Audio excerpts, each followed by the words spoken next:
Well, welcome back, folks. Oh, move back a bit. Chew some gum. Check the camera's recording. It's a shame that when I was pissing about with this, I didn't check that the actual microphone was recording. But there we go. I'm going to chew some gum some more, switch my headlight off, focus the camera, and it's all in vain because the audio's not recording. So anyway, I'll fast forward this bit. Essentially, what I was trying to say is, welcome back. We're fishing Withensea tonight. It's been big seas, as you'll have seen in the last session. I fished Runswick Bay after a big sea, and I waited too long. It was glass flat, so I've come out. As you can see by the rod tips behind me, there was still about 3 foot, 4 foot surf on. So far from ideal conditions, but we're out, we're fishing. We're going to see what we can do. Should all know the setup by now. Achios Fury rods, pen spin fishers, and then today it's pennel rigs all round. Not here for the small stuff today. Some new baits to try today from Mark Tong of Quids in bait. Top left we've got squid and black wraps.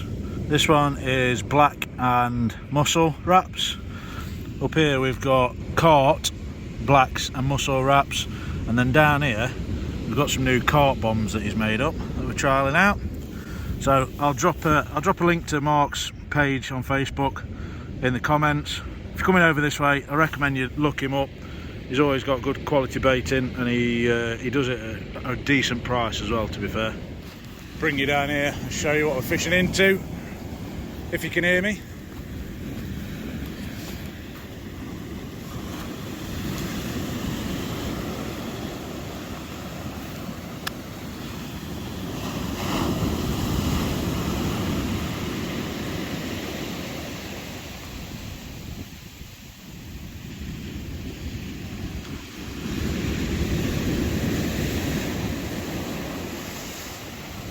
Yeah, magic seaweed saying 2 to 3 foot tonight. It's more like 3 to 5 foot, I'd have said. But like I say, after last week's fiasco of leaving it and hoping it would be fishable, and then it glassing off and just being dead, I thought I'm not going to risk it this weekend. So yeah, with that sea on, bite detection might be hit and miss today, but I'm already a lot more confident fishing here today in this weather than I was last week fishing in glassy conditions.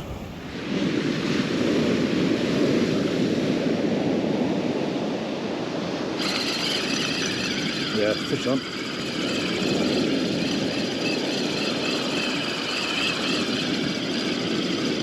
Trick of it is going to be getting it in this surf.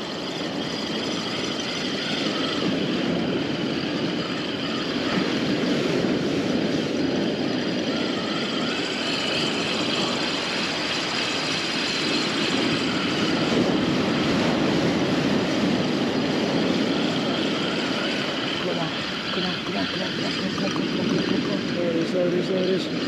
Come on. Up you come. I tell you what, that is a very nice sized flounder. Look at that for a lump. That's a right lump. Tell you what, I'm happy with that, especially in this weather. Let's get him on up.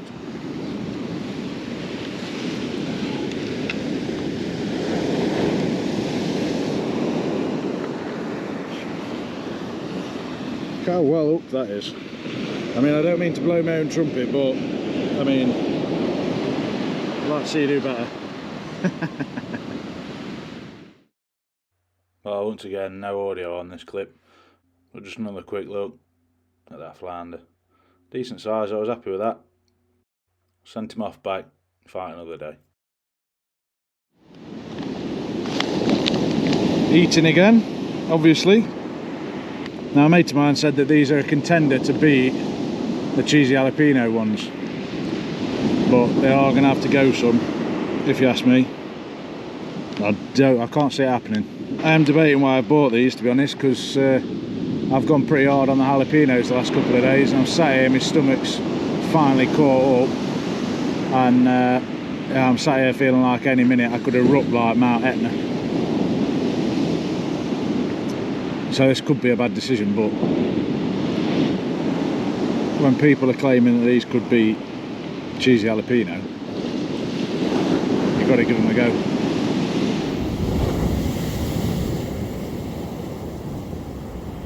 Certainly some big swells out there at the minute.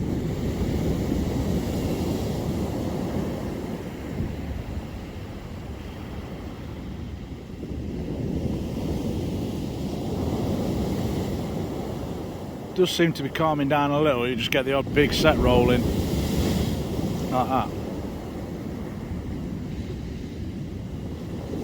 don't know if you'll be able to see it down the far end of the bay down there, crashing up on the walls. It's a bit grainy, but yeah, she's a rough one. She's a rough one.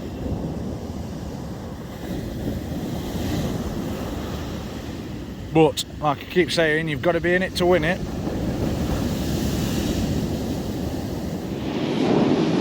Verdict's in on the crisps. They ain't that good. The lad who said that these are a decent replacement for cheesy jalapeno is going to get a slap in the mouth when I see him. They're essentially, it's like somebody's taken a decent prawn cocktail crisp and just stuck some ridiculous hot sauce on it. It doesn't actually taste nice, it just sets your mouth on fire.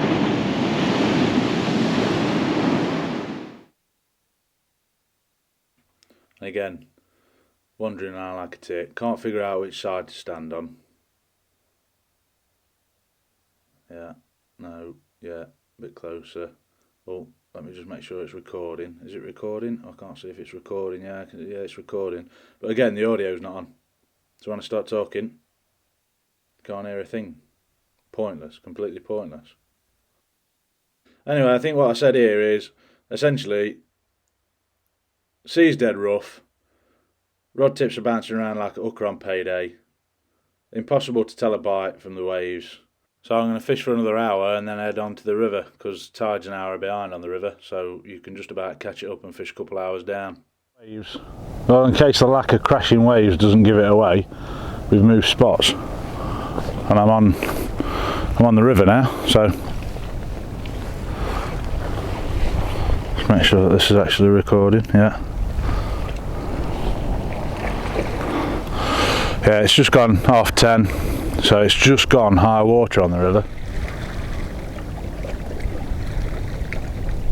I've actually surprised myself at how slick I was getting the stuff off the beach into the car and over here. I think from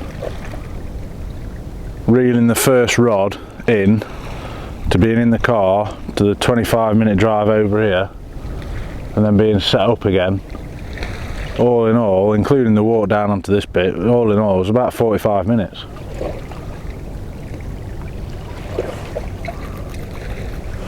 Quite a few people fishing out of the car park just up the way.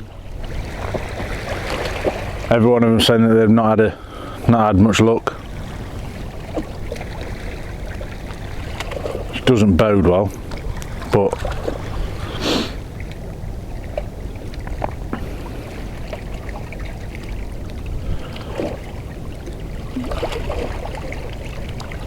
that's the thing about fishing. It's all about the roll of the dice. You can be in the right place at the wrong time, the wrong place at the right time.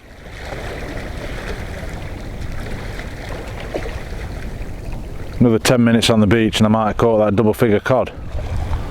Another 5 minutes earlier here and I might have caught that double figure cod. You just never know.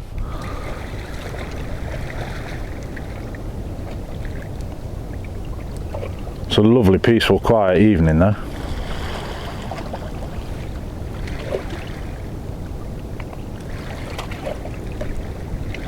Wouldn't mind a nice cod. I've got plenty of bait left over. I've come down to a spot where I know you can walk out, so you can follow the river out. So there's a groin in front of me that's like a big rocky groin, so I can work my way down onto there. It does get quite muddy at some points, but if the fish are there, the fish are there, and I'm quite happy to keep following them. So yeah, that's the plan really. Keep fishing until the bait's gone. See what happens. There's one thing for sure, it's certainly a lot quieter here. So a lot more relaxed fishing.